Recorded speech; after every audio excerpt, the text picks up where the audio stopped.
¿Quién es Luis Vargas Canelos? Reitero con mi cordial bienvenida. Muchas gracias, mi querido hermano. Yo creo que a lo mejor eres tú mismo, tú me entrevistaste, creo que no me recuerdo bien, 2005, 2006, después de Lucio Gutiérrez, cuando yo estaba como vicecoordinador de la COICA, creo que me entrevistaste en una radio, pero no sé si eres el mismo, parece que eres conocido, pero bueno, tal vez en muchas otras partes nos hemos conocido, ¿no? Eso primeramente. Déjeme saludar en mi propio idioma. Mas amik maharum ma kunahiro chirmin, muhiao chirmin, muchicham may andar mana on. Mas iros amik mahar. Yupaychani. Aska yupaychani kai mashi yugata kai vi kayashkamanta.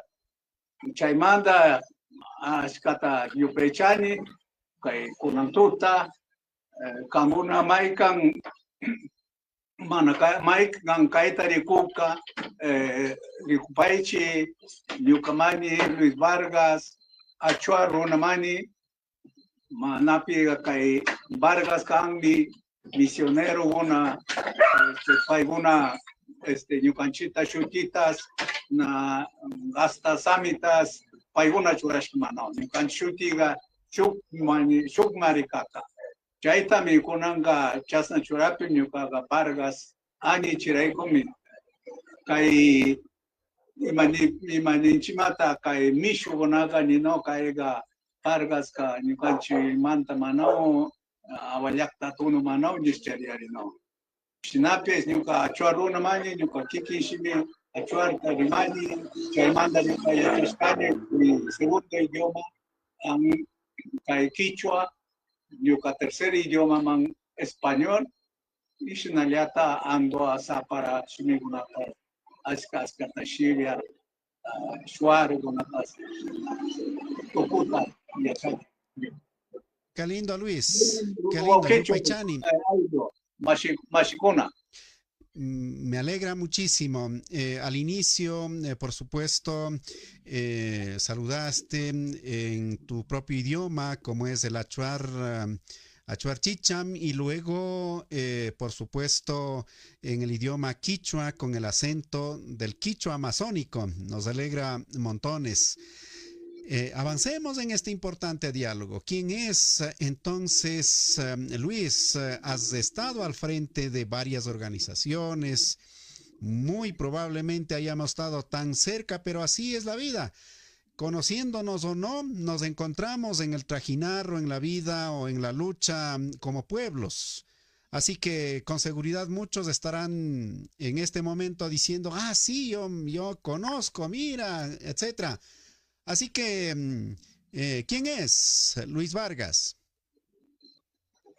Bueno, Luis Vargas ha sido un amigo de ustedes, un achuar de la selva que nací adentro y bueno, escapándome de mi hogar, de mi madre, huérfano me quedé a los 6 años, pero después de mucho tiempo, cuando yo tenía 10 años, escapé de mi madre, de la selva.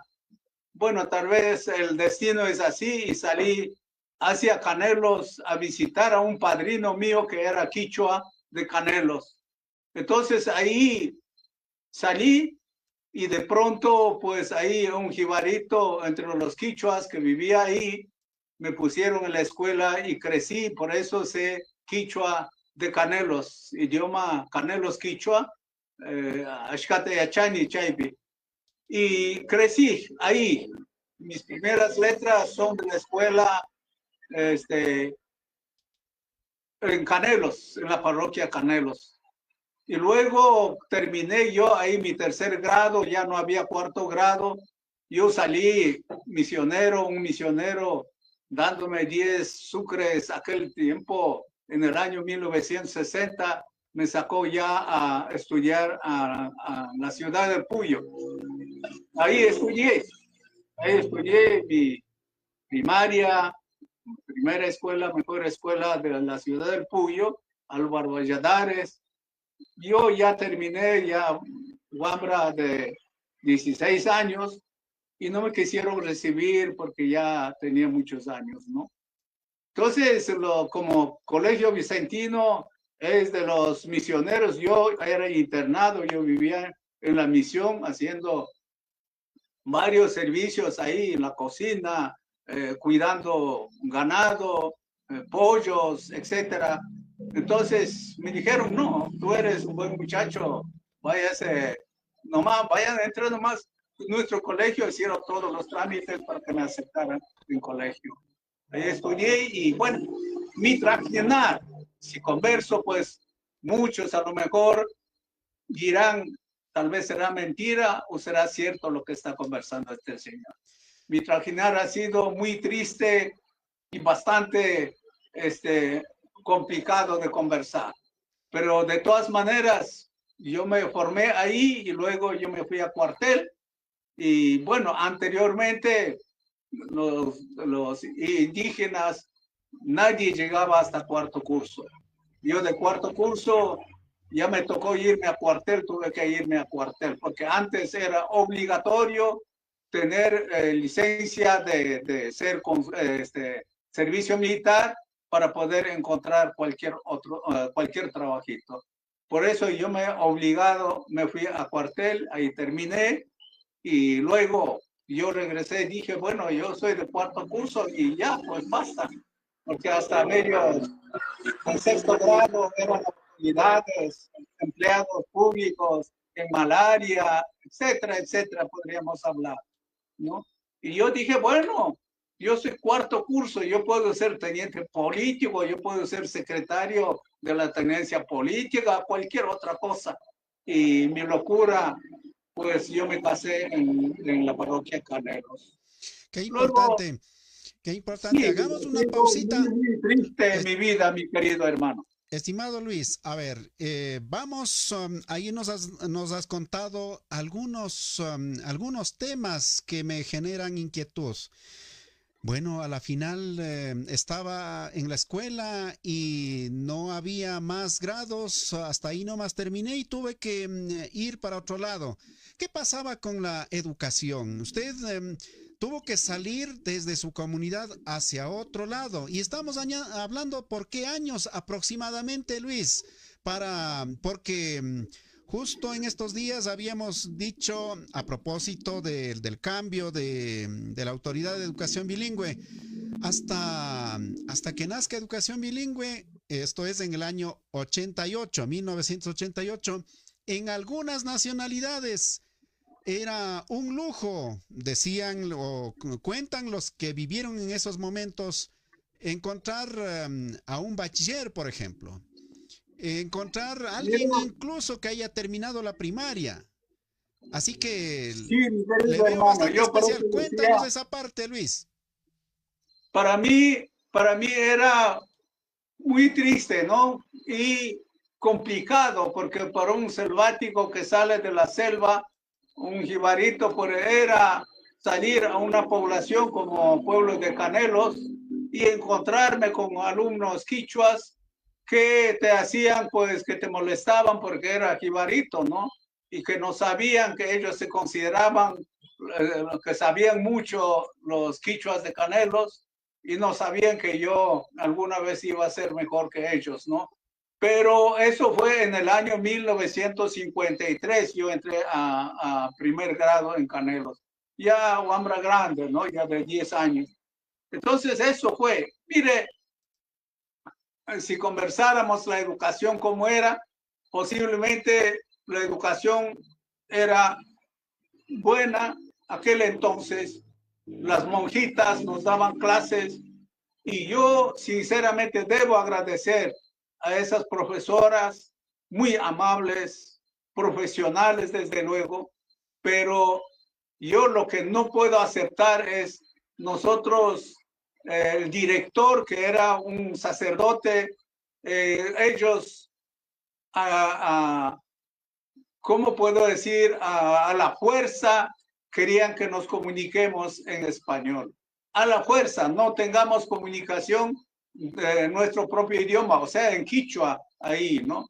Y ahí decía el señor director de la escuela, que era un sacerdote, decía, si ustedes se comunican en el idioma de ustedes, yo les voy a caer a betazos, ¿no? Y así nos hacía, no nos dejaba comunicarnos en nuestro propio idioma. Entonces nosotros a la fuerza, aunque mal hablado, teníamos que hablar, comunicarnos en español. Fíjese hasta dónde era una educación alienante, una educación, ¿cómo se puede decir? A la fuerza, ¿no? Y lo que seguramente para ellos, aquel entonces, también hasta ignorantes eran las autoridades también, y así como esclavos, ¿no? Y yo puedo decir muchas cosas. Si les gusta, pues escucharán a lo mejor los misioneros, los sacerdotes también. Si escuchan, me sabrán disculpar, pero sí estoy diciendo la verdad.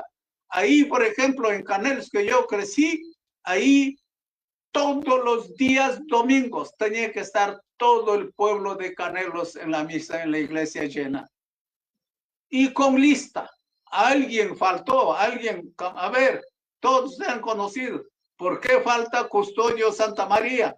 ¿Por qué aquí no está Vicente Illanes? ¿Por qué no está aquí Augusto Vargas? No sé. Bueno, anotaba el señor curita y al otro siguiente domingo, si venían, ahí sí pasaban la lista. A ver, Augusto, ¿por qué no viniste? Ahí está, padrecito, ñucas, ahí chavat, mascanga, sachamaricani. Y me fui a la cacería porque no tenían que comer mis hijos. Ah, eso fue, venga, arrodíllate. Al otro igual, en fila, arrodillados, le daba betazos 5 a cada uno. Mire, hasta eso yo tengo aquí en la mente, yo estoy viendo de lo que pasó, lo que pasaba allí. Igual en la escuela era, pero mi señor comunicador social, quiero que me disculpen por esas palabras. Adelante, Pero entonces, adelante, lo que Luis. pasaba? La educación era así. Y cuando vine acá, ya después allá, como no había más allá, ¿no? Ya no había más profesores para que pasen, no sé cómo sería aquel entonces, orden, ¿no? En el año 1960, porque yo estuve primer grado, ¿no? Pasé a segundo grado. En segundo grado yo era que sabía mucho, pues yo pasé directo de primero a segundo, de segundo ya a tercer grado. O sea, yo en la práctica yo tengo solo 5 años de primaria. Yo, eso es lo que debo decir orgullosamente, ¿no? Entonces, eso fue. Entonces, ya no había en Canelos, no había cuarto grado, ya no había más, hasta tercer grado. Por eso yo pasé a estudiar en el Puyo, porque Teitacurita, que yo le estoy hablando, pues se llamaba Guillermo Egas, ¿no? Después dejó su hábito, creo, ¿no? Lo que yo que le he investigado yo. Entonces, mire, hasta eso, este señor curita era muy bueno. Dijo, este muchacho, tú eres muy inteligente, te voy a sacar a estudiar en Puyo. Por eso vine al Puyo. También para mí era una educación pues igual, pero tenía que yo sufrir mucho, señor periodista, porque yo no sabía bien el español. Mi trajinar, por eso decía, ha sido muy duro y muy triste de lo que yo estoy conversando. Yo pasé llorando todas las noches en Puyo, durmiendo en el convento ahí atrás, que me dieron cuartito, y bueno, también como nos enseñaron a rezar, a pedir a Dios, pues yo pedía a Dios para que me iluminara la inteligencia, para yo aprender español y pues, ser igual que ellos, los mestizos tenían. No había ni un solo indígena en la escuela Álvaro Valladares en el Puyo, solo compañeros mestizos. De eso me acuerdo mucho y que fueron mejores compañeros míos en la escuela y en el colegio. Luis, en realidad estoy tratando de ver una película donde usted es el protagonista. Hay mucho que conocer a nivel de los pueblos, hay mucho que conocer de nuestra propia historia, de cómo es que llegamos hasta 2025. Hay quienes no conocen lo que ha sido la lucha de los pueblos. De la noche a la mañana se van nomás pues para cualquier lado, pero no se acuerdan de dónde vienen. No se acuerdan quiénes lucharon, quiénes pelearon, quiénes lloraron, quiénes fueron encarcelados. Y gracias a todos ellos, como a usted, hay muchos, muchos que por suerte todavía están y pueden contar. Y hay muchos que lamentablemente ya no están, ni siquiera son acordados o yo qué sé. Por eso es la presencia suya, así como hemos hecho con otros personajes, a los amigos que están al otro lado de la pantalla o en el dial. Busquen Rick Sinacui en YouTube, en Facebook. También tenemos una página web. Busquen Rick Sinacui. Ahí están voces como la de Luis.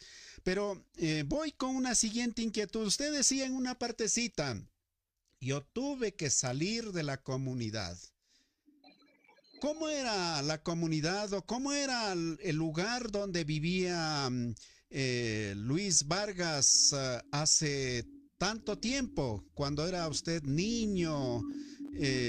A la final, debo decir, con el permiso suyo, por supuesto, para que el resto de jóvenes que con seguridad a lo mejor algún rato estuvieron ahí en la comunidad, pero ya salieron hacia las ciudades y ya no tienen idea de cómo era esta vida antes. Así que cuéntanos, Bien, querido Luis, esos hermano. tiempos. Mira, mi querido hermano, en este librito que yo he hecho, habla todo lo que es mi autobiografía. Pero la oportunidad que me hace pregunta, mi querido hermano, yo decía, muy triste, ¿no? Mucha tristeza. Yo me quedé, nosotros con mi papá y el resto de, no puedo hablar de comunidad, no vivíamos, no hacíamos comunidad. Vivíamos aislados, una familia a 1 kilómetro, otra familia tal vez a 3 kilómetros, etc. Y vivíamos en la Bocana Copataza, ¿no? Después que yo salí de abajo, ¿no? Antes vivíamos más abajo, hoy se llama Machián. Ahí nací yo, pero también hubo guerras. Aquí en ese librito está todo, mi querido hermano. Si alguien alguna vez oportunidad, si desea comprar, pueden comprar. Si no me compran a mí, pueden conseguir en Abeyala. Ahí usted va a encontrar este librito. Entonces, ahí, mi querido hermano, una guerra interna entre los Achuar. Nosotros, los de Copataza, eran 10 familias contadas. De ello, se enfrentaban con los compañeros del grupo Inzacua, que vivían ahora, que es la comunidad Machén, y otro lado, que es ahora comunidad Pompuenza, Ipiat, todo eso, todo ese grupo también enfrentaban con nosotros. Había una guerra interna, habíamos perdido mucha familia, ¿no? Ahí, y también nosotros resistíamos. Mire, le estoy diciendo solo 10 familias, ¿no? 10 familias y tal vez ellos iban. Pero para hacer la guerra tenían que buscar apoyo de otros lugares, como los Shuar de Macuma, de Chihuahua, etc. Entonces, yo, si contara, pues, mi querido hermano, faltaría el tiempo, muchas cosas. Entonces, ahí no vivíamos en comunidad. Yo salí de una casa que vivíamos, que se llama Pushu Kaim, ¿no? En plena selva. Teníamos mis hermanos, ahí teníamos una casa con mis hermanos y mi madre. Y yo salí porque pensaba, ¿no? Algo, yo soñé, cuando era niño yo soñé de que alguna vez yo tenía que hacer algo, conocer mucho más de lo que conoce mi gente, ¿no? De mi nacionalidad, o sea, de mi familia, que ahora todo el mundo son licenciados, ingenieros, pero bueno, aquel entonces yo pensé, no había nadie que estudiaban. Yo dije, no, yo tengo que estudiar. Mi madre siempre ahí teníamos que nosotros pescar, ir a la cacería, ir a coger los hongos, etcétera, ir a coger caracoles, etcétera. Eso hacíamos nuestro deporte, ¿no? Con cerbatana, ir a matar pájaros, cazar, todo eso con anzuelo, etcétera. Eso era nuestro deporte. Entonces, mira, de ahí yo tuve que salir porque cuando de niño yo soñé que tenía que conocer a otro mundo porque así yo tenía que crecer y ser otro, o, ¿cómo te puedo decir? Otra personalidad, diríamos así, ¿no? No líder, porque tampoco líder, no me gusta que me digan a mí que soy líder. Mire, una personalidad tal vez muy importante, pero que tenía que estar a la vista de la mayoría de mis amigos que me conocen. Para eso salí yo. Ahí no teníamos comunidad, mi querido hermano. Entonces, por eso, cuando yo estaba en la escuela, mi madre venían a verme en Canelos. Alguna vez vino a la fuerza, tuvo que llevarme. Pero otra vez nuevamente regresé. De ahí ya al Puyo ya no llegaban. Pero al Puyo llegó por 2 veces mi madre trayendo pajaritos domesticados, loritos, para que con esa venta pueda comprarme alguna cosa. Porque mi madre, mi familia, mis hermanos no tenían absolutamente nada, no conocían lo que es dinero, no conocían lo que es escuela, lo que es educación. Así éramos aquí en Pastaza, mi querido comunicador. Así éramos. Yo creo que la educación nace en el sector Achuar en el año 1975 por ahí, ¿no? Con la primera escuela en Copataza y con la primera escuela con la Federación Shuar en Capao. Eso puedo decir, mi querido hermano. Entonces, no había comunidad, yo salí acá, ¿no? Yo salí hacia, ¿no? Digamos, hacia la población. Tampoco puedo decir civilización, porque nosotros teníamos nuestra propia civilización, por tanto, a la población de otra cultura, como son los quichuas y el sector mestizo. Gracias enormes, Luis. Estamos escuchando con mucha atención. Hay algunos mensajes también en en las redes. Hay quienes han conocido, incluso al parecer han trabajado con usted. Ya se lo contaremos, algunos de ellos. Con su permiso, nos vamos a una brevísima pausa y al regresar un poquito para conversar con nuestro invitado. En cambio, ¿cómo es que de todo este caminar así doloroso, pero también esperanzador, sin embargo, nuestros mayores, quienes antecedieron, han logrado no quedarse ahí, han logrado sembrar? Y han sembrado a más de plantitas, a más de comida, han sembrado pensamiento, han sembrado todo este conocimiento cultural. Han dicho, bueno, a la final tenemos que encontrarnos como pueblos. Han dicho, tal vez, mira, perdone, tenemos que organizarnos. Así que, ¿cómo es que se van encontrando entre diferentes personas, grupos? ¿Cómo es que desde la Amazonía se encuentran con los de la sierra, se encuentran con los de la costa, etcétera? Bueno, yo tengo esa curiosidad. Vamos a pedir de manera especial a Luis al volver para que algo de estos caminares nos cuente. Mientras tanto, nos vamos, amigo, amiga, a una brevísima pausa y al regresar, estas y otras inquietudes. Usted está en Rixinacui TV Internacional.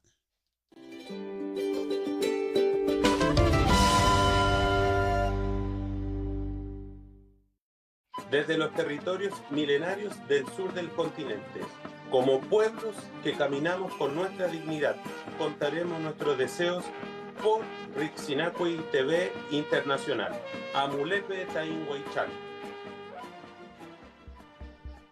Nos sumamos a ser un portavoz de la realidad que surge día a día. Desde los territorios más alejados de Colombia, manifestamos de todo corazón nuestro deseo de encontrarnos con los pueblos de América Latina a través de Rixinacui TV Internacional, con el fin de seguir manteniendo vivos nuestros saberes culturales y ancestrales de los territorios. Los invitamos a escucharnos a través de Rixinacuy TV. Rixinacuy TV Internacional.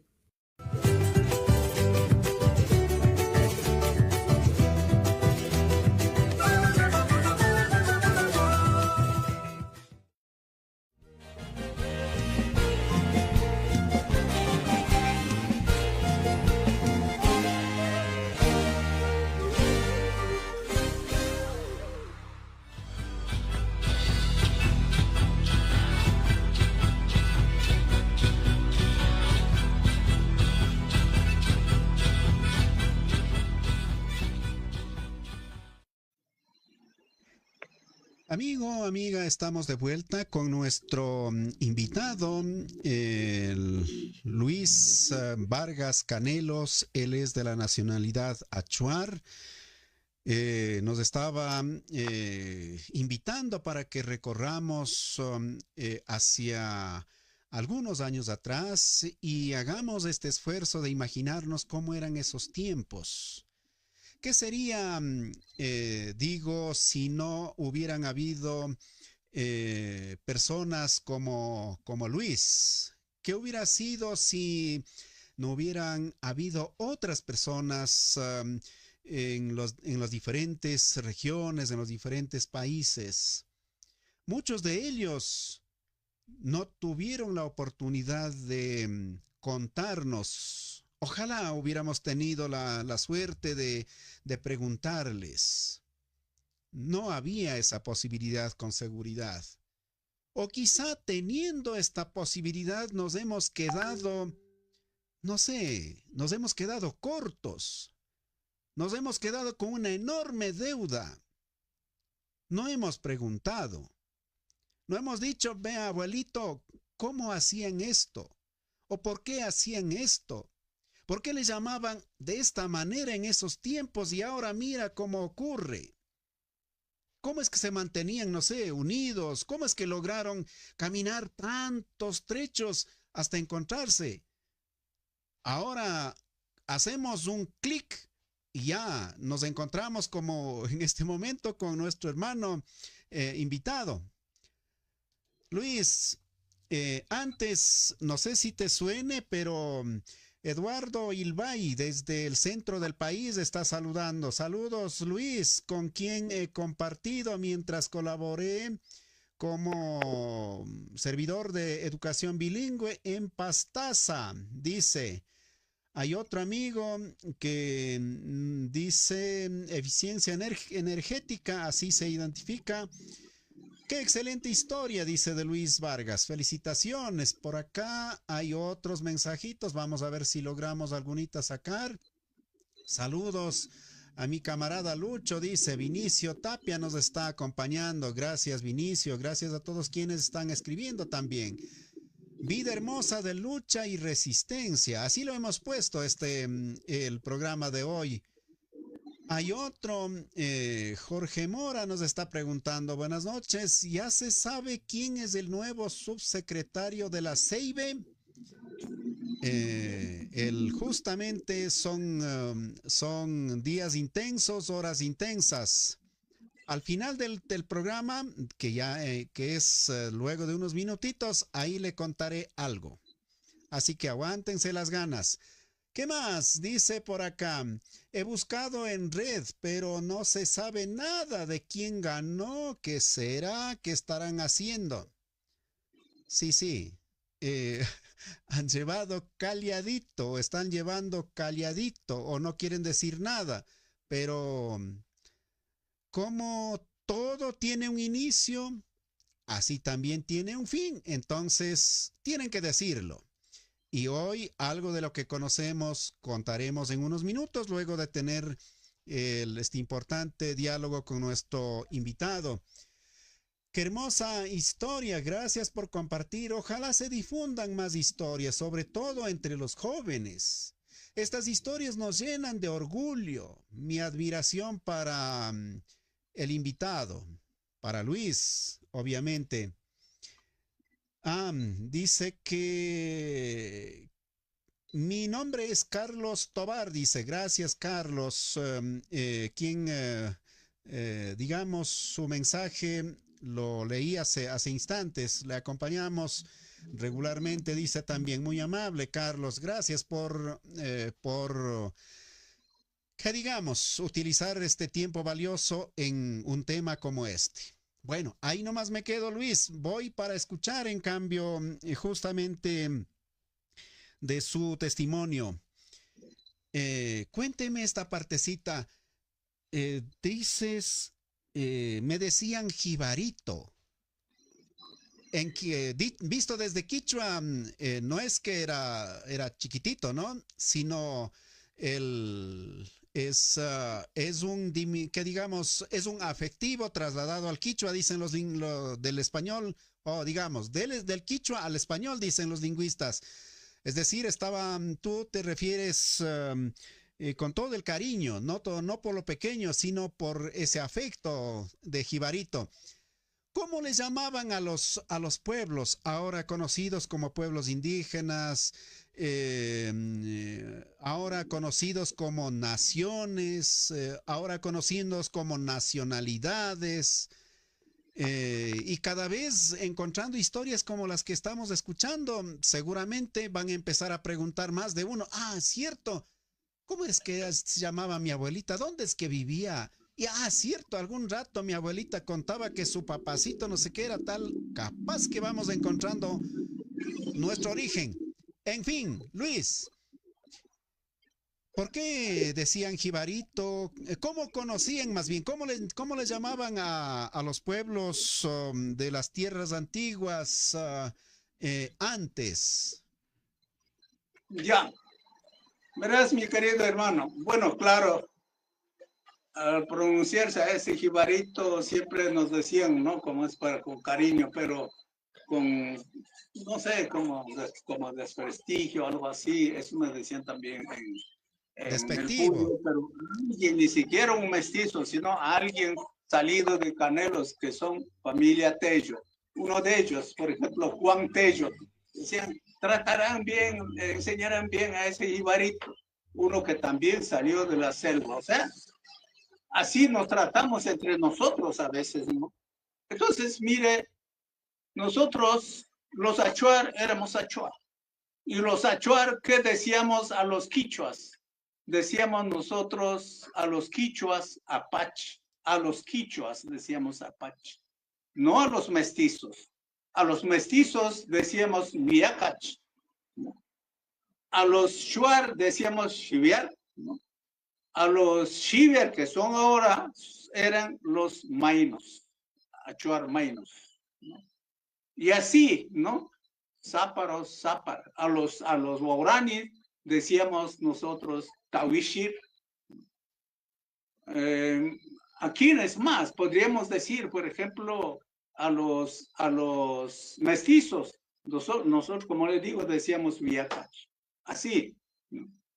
Eso era el trato de nosotros a los pueblos, ¿no? Y ellos al revés. Lazos de amistad por medio de truequismo, ¿no? Con los quichuas, achuar con los quichuas, los achuar con los shuar. ¿Con qué truequismo? Los shuar siempre les gustaba tener esos mullos, eso que se pone, ¿no es cierto? Los mullos que ahora hacen mullitos, de dónde sabía venir, pero decían que eran de Perú, ¿no? Antes, como éramos un solo territorio entre Perú, entonces teníamos esos huaycas que llaman, ¿no es cierto?, en Quichua. Entonces, los shuar, como no conocían eso, les llevaban, ¿no? Hacían trueque con lanzas o con escopetas, ¿no? Eso, o con, yo qué sé, con ropa. Con los quichuas, también, aquel entonces, los quichuas eran famosos chamanes de Sarayaco. Hacíamos trueque de curación, por ejemplo, de sanación. Hacíamos trueques con tabasa, con coronas, con cerbatana, ¿no es cierto? Y otros artículos más, ¿no? Entonces, así nos conocíamos nosotros. Y como les digo, eso era entre nosotros, el trato de nosotros, ¿no? Entonces, prácticamente eso era, como les digo, nosotros no teníamos comunidades. Las comunidades han aparecido desde el año 70-75. Que esa historia es otra cosa que podríamos hablar. Ahora, qué bien, ¿no? Una cosa que nosotros que estemos analizando un medio de comunicación que esté haciendo esta clase de difusión, historia, ¿no es cierto?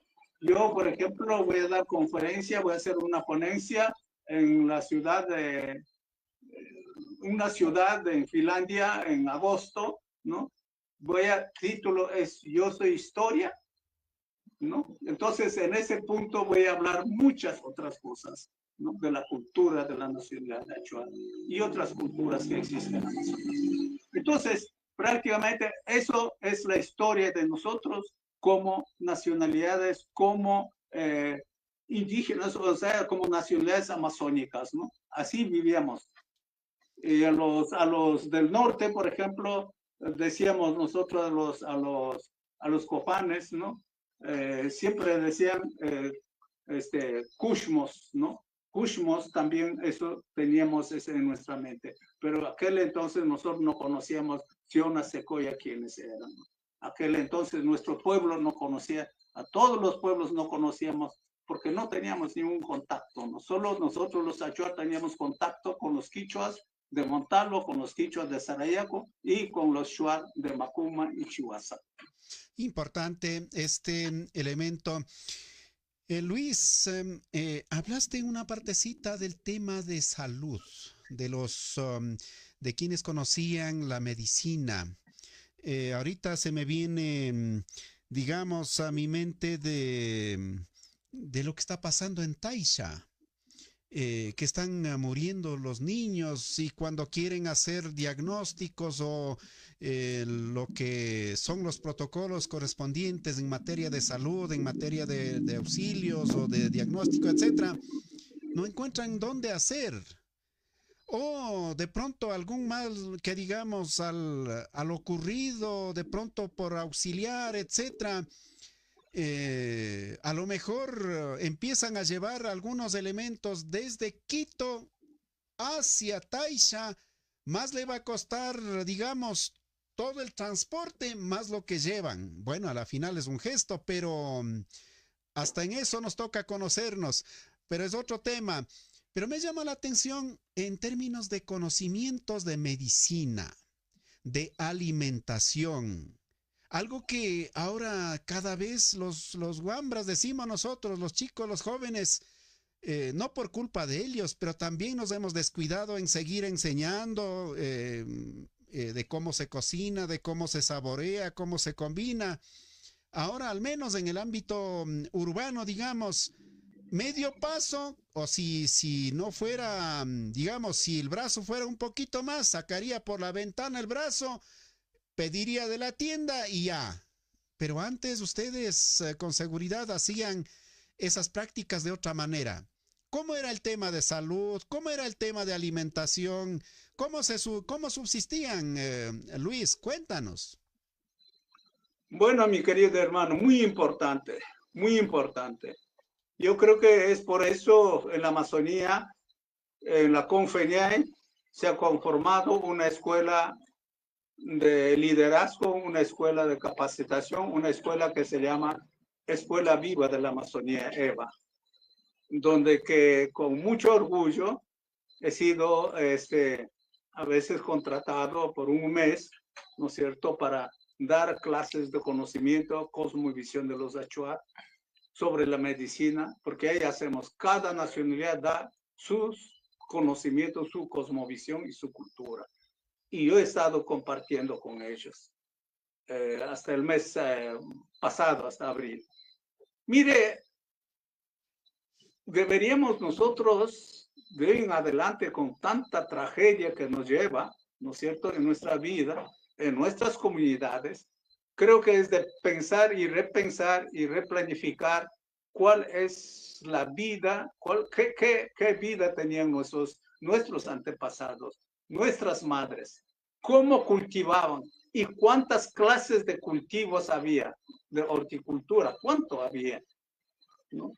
Claro, anteriormente podemos decir que había cualquier cantidad de cacería, cualquier cantidad de peces, pero también había, ¿no es cierto?, mejor alimento, horticultura. Por ejemplo, yo me acuerdo cuando yo me quedé huérfano, mi madre, ¿no?, tenía en la chacra o en la huerta que lo llaman, en la sierra, pues ahí tenían como no sé cuántas variedades de papachina, cuántas variedades de hortalizas, frijol, yo qué sé, camote, tantas cosas.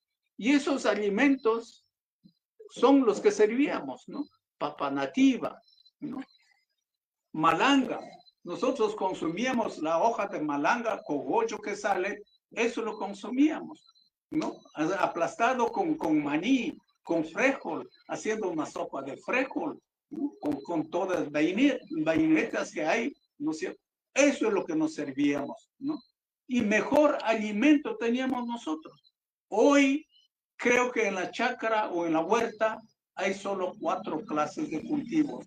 Eso es lo que nosotros en nuestra comunidad, que es una comunidad muy pequeña de nuestra familia Tzentzat, estamos haciendo estamos levantando, cultivar todos esos cultivos que tenían nuestras madres antiguamente.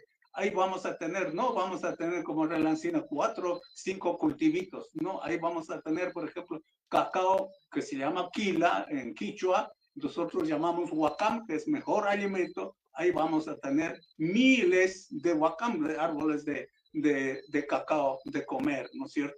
Entonces, ahora eso se ve un buen precio aquí en el mercado nacional, y eso es lo que vamos a hacer. Y las frutas silvestres vamos a cultivar. Nosotros hemos sido, no digo vegetarianos porque no solamente comemos vegetales, no, nosotros comemos vegetales de la selva, como son ¿no? Tunchi, no, yo que sé, otras cosas que tenemos nosotros ahí nos comemos. Eso era el mejor alimento, por eso creo que no nos enfermábamos mucho.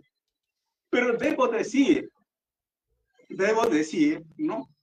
En cuanto a lo que es la medicina tradicional, ahí es donde que tenemos que tener un banco de medicina tradicional en cada huerta de nosotros, de cada una de las nacionalidades. Y no la tenemos. Eso es un problema que tenemos.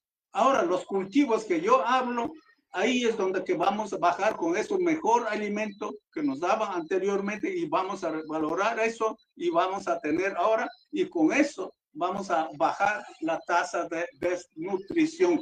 Y ahora nos dicen, no, la leche de afuera, condensada, no sé qué, y con eso vamos a bajar la tasa de desnutrición infantil que tanto hablan. Nosotros no lo aceptamos eso. Nosotros vamos a hacer lo mejor de lo nuestro y ahí bajar la tasa de desnutrición infantil en nuestra comunidad, en nuestras comunidades donde estamos trabajando al lado de nosotros, de nuestra comunidad. Eso es lo que tenemos que hacer. Ahora, lo que es medicina tradicional, hay miles de medicinas tradicionales, ¿no? Eso no hemos valorado nosotros. Anteriormente había mejores chamanes quichuas, mejores chamanes achuar, mejores chamanes shuar. A mí me da mucha pena a los compañeros achuar. No les digo, pero por este medio les digo. Allá que están llevando brigadas, yo creo que no hay ni un solo chamán que tome ayahuasca, que diga, bueno, que cante, que llame poderes de la selva, no sé, médicos de la selva, médicos de los ríos, médicos de las cascadas, médicos de las cuevas, para que indique por medio de cosmovisión, por medio de sueños, qué enfermedad está allí. Yo creo que no tienen, eso es una pena. Mis compañeros achuar creo que, pero les voy a llamar mañana, ¿qué chamán de nosotros está allá? Un chamán achuar, un chamán quichua, un chamán, yo que sé, cofán, un chamán shuar, un chamán no sé de dónde, etcétera, y para verificar qué clase de enfermedades hay, por qué están muriendo así los niños. O sea, ellos sabían, por ejemplo, los chamanes sabían qué enfermedad ha caído ahí, qué peste ha caído, qué plaga ha caído, ellos sabían todo. Pero hoy eso no, eso lo dejamos de lado. mi querido periodista. Por eso yo alguna vez, cuando yo estaba presidente de la conferencia en el año 89-90, yo hice un proyecto para crear un hospital para las nacionalidades indígenas de la Amazonía ecuatoriana. Que haya un hospital de conocimiento tanto occidental y ancestral. Un hospital fusionado con conocimientos occidentales y ancestrales, porque eso es lo que falta, mis queridos compañeros en el Ecuador. ¿Quién daba parto, no es cierto, en las comunidades? Las parteras, nuestras madres mayores. Eso es lo que muy poco lo hacemos. Ahorita tenemos un proyecto que se llama, creo que, no sé cómo se llama, cuidadores de los niños, algo así creo que se llama. Entonces, por ejemplo, de las parteras, algo así. Ahorita tenemos como más de 10 años, creo que el proyecto eso. Bueno, por ahí están, algo están haciendo. Las mismas madres se capacitan para dar parto a las señoras que dan dentro de las comunidades. Entonces, eso es lo que nos ha faltado. Y yo les puedo decir, mis compañeros Achuar, no solamente esta vez en Taisha, hace, no me acuerdo si es 4 o 5 o 6 años, también hubo igual, no solamente de los niños, sino de los jóvenes. Uno que era transmisor de radio ahí, estaba transmitiendo una señorita, ya señorita de 22, 24 años creo, estaba transmitiendo, en ese momento se enfermó, al otro día ya murió. Ahí también se acabó la vida de los compañeros Achuar en Huampuy. ¿Qué decían? No sé qué habrán dicho, pero solamente recorridos, brigadas, no sé quiénes que entraban, solamente en esa temporada gastaron más de 14 millones de dólares. Yo decía, ¿por qué? Por Dios santo, ¿por qué no gritan al gobierno nacional que con esa plata que nos hagan un hospital para nosotros? Pero ¿quién ha pensado eso? Nadie, mis queridos hermanos, ninguna nacionalidad, tanto de los quichuas, ni achuar, ni los guaraní, ni los cofán, nadie. Nosotros los selváticos necesitamos más porque allá no hay medios de comunicación. Tenemos una ambulancia, queremos una ambulancia fluvial, pero ¿quién va a hacer ese proyecto? Alguien que tiene visión, pero eso es lo que no han hecho. Hasta ahora no hacen, nadie ni siquiera tienen la idea. Ahorita los dirigentes, se nombran dirigentes, estar sentado ahí, solamente que caiga alguien que les da, por ejemplo, su bonificación o su sueldito, eso esperan el mes, luego para ir a las cervezas a chupar allá. Eso, discúlpeme, pero debo decir eso porque en realidad eso es lo que está pasando, mi querido comunicador social. Querido Luis, José, a sus órdenes. Estamos a punto de concluir. Vea cuánta necesidad tengo de, ojalá, extender el programa, pero como tenemos límites porque se conectan también radioemisoras, están los canales comunitarios, etcétera, y tenemos que salir con el horario. Tengo 3 minutitos, pero antes no quiero dejar pasar, a lo mejor lo ubique. ¿Le suena a nombre de Jaime Gallas? Él claro que sí. A ese le crié dándote comer conejito, cazando el paneros. Eso mismo usted le está preguntando. Dice, luego de saludar, dice, cuéntale, dice, ¿qué te daba cazando conejo en el potrero de la misión de Canelos? Dice. Bueno, eso está al revés, porque yo lo crecí haciendo, dando de comer conejos, cazando conejos con el ¿cómo se llama? Con el perrito que se llamaba Diamante, ahí en el convento de Canelos. Porque él vino de 8 años de internado, yo ya era grande y más de 10 años yo tenía. Qué interesante. A Jaimito, que está en este momento también acompañándonos, le saludamos y ojalá más adelante pudiéramos establecer otro diálogo para conocer qué pasa con los mayores, con las personas que han hecho historia, que han hecho este largo trajinar o este largo caminar. Luis, nos tenemos que despedirnos, pero Yo quiero pedir un mensaje final un tanto cortito. ¿Qué quiere dejar o cuál es el mensaje? Con seguridad algunos de su edad van a encontrar también, ojalá, en redes. Y particularmente a los, no sé, a los hijos, a los nietos, a los yernos, a las nueras, de tener personas como usted, mayores. A ratos no ni nos acordamos, a ratos nos olvidamos, a ratos como que, ¿qué sería este mayor ya? Más bien que se vaya nomás rápido, rápido a donde tiene que irse.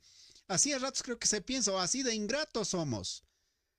¿Qué mensaje quiere dejar como parte final en este programa y desde ya anticipado para que volvamos a encontrarnos en un nuevo programa, Luis? Muy amable, con eso nos despedimos. Muchas gracias, José, muchas gracias. Yo sí quiero dejar un mensaje, no solamente para mis hijos, ni para mis yernos, ni para mis nietos, porque muchos nietos a lo mejor hasta mal me han tratado. Y los hijos también, no son igual que uno. Y los hijos también ahora se dañan, ya conociendo a otra cultura, ya van por ese lado. Yo tengo lindos hijos, lindas hijas, las hijas, los mejores que tengo, si Dios me permite, así he criado, ¿no? Dios me ha permitido criar a ellos. Y quiero dejar este mensaje a la juventud de la Amazonía, que nunca hay que dejar a los mayores, nunca hay que criticar a los mayores, hay que siempre respetar y preguntar cuál ha sido la vida, cuál ha sido la historia de ellos. Y yo siempre aquí, uno que está en Quito, un nieto mío, decía, abuelito, por favor, cántame en achuar el mono. Y me sentaba a escuchar, ¿no? Y eso es lo que muy poco han valorado nuestros hijos, y porque se han asimilado a otra cultura, más se han asimilado a otra cultura. Pero mis hijos ven, ojalá aprendan, ojalá hayan aprendido, porque ya son mayores.